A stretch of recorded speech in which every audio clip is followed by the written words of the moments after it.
I became an engineer because I was good in math, and I knew I wanted to do something in math. I thought I wanted to be an accountant. Accounting is a pretty good career, and I could wear fingernail polish and dresses and heels to work instead of steel toes and hard hats and gloves. And so I thought, hey, that's a good one for girls, and it is. But as I talked about earlier, it was a village raising me, and my dad read in the Houston Chronicle one day that petroleum engineers were the highest paid engineers in the country.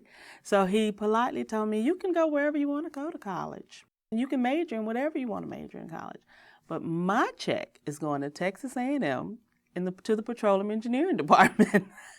So that decision was kind of made for me. And what was the funny thing is that the oil industry is very cyclical. So when I got out from petroleum engineering from Texas A&M with this petroleum engineering degree, it was during a downturn.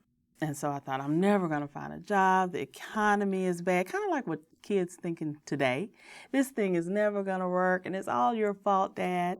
And it was all part of just, looking for a job as a full-time job, finding a job, interviewing over and over. And I found the position with Schlumberger, and it was a service company.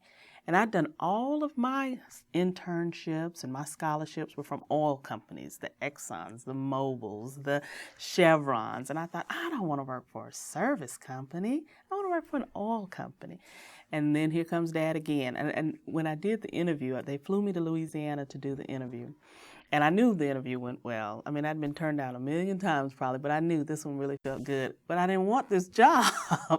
So I remember in my hotel room crying, going, my dad's going to make me take this job. So I didn't even ask him. They offered it. I took it, and it's been the best ride. I mean, I've traveled the world. Been on every continent except for Antarctica, and that's because Antarctica doesn't have oil and gas. I've held so many different type positions in engineering, in management, in training, in sales, in recruiting, and now in community.